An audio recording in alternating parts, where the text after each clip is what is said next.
Anda kembali di Berita Utama bersama saya Asri Gunawan. Kasus kekerasan terhadap anak terus berulang seakan tak pernah benar-benar usai. Di lingkungan terdekat sekalipun yang seharusnya menjadi ruang paling aman, anak-anak rentan jadi korban kekerasan. Kekerasan fisik, psikis, penelantaran hingga kekerasan seksual.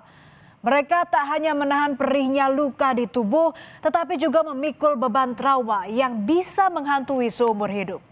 Baru-baru ini saudara, seorang balita di Surabaya, Jawa Timur disiksa oleh paman dan bibi yang mengasuhnya.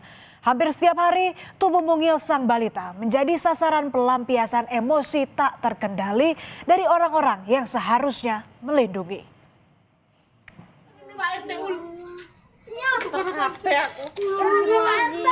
Peristiwa pilu itu terungkap pada Senin 9 Februari 2026. Tangisan seorang balita pecah di sebuah kamar indekos yang terkunci di Surabaya, Jawa Timur. Dari balik tembok, ia memanggil-manggil tetangga di samping kamarnya. Sang tetangga mendengar suara kecil itu memanggilnya berkali-kali.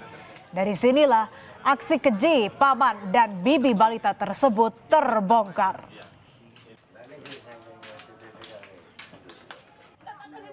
Dari balik pintu kamar indekos, tetangga menanyakan apa yang terjadi kepada korban. Anak usia 4 tahun itu mengaku kelaparan karena ditinggal bekerja oleh paman dan bibinya. Pintu kamar indekos sengaja dikunci oleh kedua pelaku. Sang anak pun memohon dibukakan pintu. Mengetahui ada anak terkurung di kamar, tetangga minta bantuan pengurus RT dan warga setempat untuk menolong anak tersebut. Mereka membongkar kawat teralis jendela demi mengevakuasi sang anak. Saat diselamatkan, kondisi fisik korban sangat memprihatinkan. Ada luka-luka di wajah dan kepalanya. Menurut tetangga, korban tinggal bersama paman dan bibinya sejak 4 bulan lalu. Tetangga sering mendengar suara benturan dan tangisan korban pada malam hari. Panggil Mama Derama gitu, Mama Derama. Kirain siapa panggil-panggil, pas posisi bangun tidur saya. Minta tolong Mama Derama bukain pintu, saya mau keluar, saya lapar, bilang gitu. Posisi pintu dikunci dari luar, kalau jendela terbuka, cuma jendela ada teralis itu ya, sama ada sama ada kulkasnya di posisi di depan jendela itu.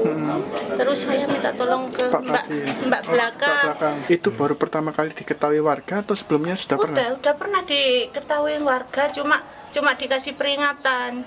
Tapi ya sering berarti Bu ya? Sering, kalau nangis itu sering dengar saya tengah malam itu nangis sering. Kadang tengah malam ya ditinggal dikunciin pintu, tante sama omnya keluar jam 11 sampai jam setengah 12 gitu. Balita korban kekerasan itu adalah anak dari keluarga yang tak lagi utuh. Bapak dan ibunya bercerai. Ia dititipkan kepada paman dan bibinya. Alih-alih diasuh dengan kasih sayang, sang anak justru kerap kali mendapat perlakuan kasar dari kedua pelaku. Polisi telah menetapkan paman dan bibi korban sebagai tersangka dan ditahan di Polrestabes Surabaya. Motif penganiayaan hingga kini masih didalami. Babin Kamtibmas Polsek Lakar Santri menyatakan, usai mendapat laporan warga, pihaknya langsung mendatangi lokasi. Bersama Ketua RT, polisi membawa korban untuk divisum. Setelah itu korban dititipkan kepada kakak dari orang tuanya dengan pengawasan polisi. Kasus ini kemudian dilaporkan ke Unit Pelayanan Perempuan dan Anak Satreskrim Polrestabes Surabaya. Kayak gitu kita langsung arahkan ke unit PPA kita sampai malam di situ sama Pak RT juga, sama Pak RT. Setelah Pak RT jadi pelapor karena data si suami itu memang menggunakan data yang lama, KTP lama bukan yang baru. Nah makanya Pak RT sebagai pelapor, orang tua datang, tersangka datang, om tantenya. Setelah itu kita lanjut ke PPA, sebelumnya kita bawa ke Polda Jatim untuk visum. Artinya kepolisian membenarkan ada kejadian ini Pak ya, ada kekerasan ini Pak ya. Kekerasan pada anak juga terjadi di sebuah rumah kontrakan di Subang, Jawa Barat pada 13 Februari lalu. Gara-gara cekcok dengan suami, seorang ibu tega membekap anak kandungnya menggunakan bantal hingga tewas. Pelaku mengaku tak berniat menghilangkan nyawa sang anak. Ia hanya berniat meredam tangisan anaknya dan tak menyangka bekapannya berujung maut. Namun demikian, penyelidikan polisi mengungkap fakta memilukan. Pelaku mengaku kesal kepada suaminya hingga tak sengaja melampiaskan kekesalannya kepada sang anak yang menyandang autisme sejak usia 2 tahun. Menurut polisi, konflik rumah tangga sudah sering terjadi antara pasangan suami istri tersebut. Sementara ayah korban mengaku tak menyangka karena selama ini istrinya adalah sosok yang sangat menyayangi ketiga anak mereka.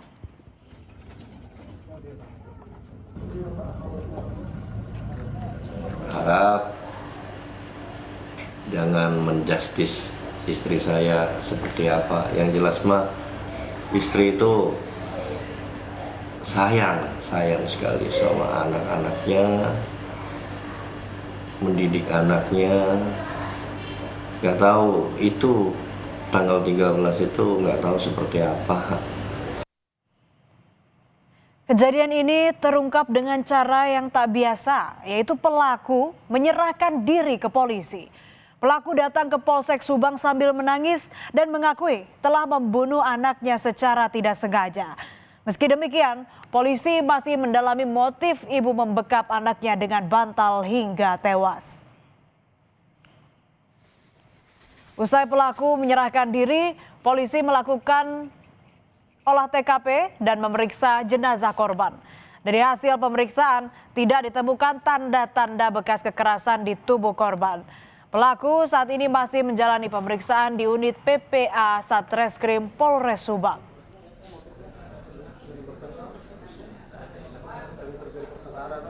Pada satu polsek, datanglah seorang perempuan, ibu-ibu, dia menggunakan ojek. Kemudian datang ke piket polsek dengan nada dia eksekutif cepat dan menangis.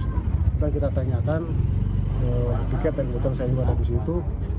Tanyakan, Bu, kenapa? Muslim menyampaikan saya nangis.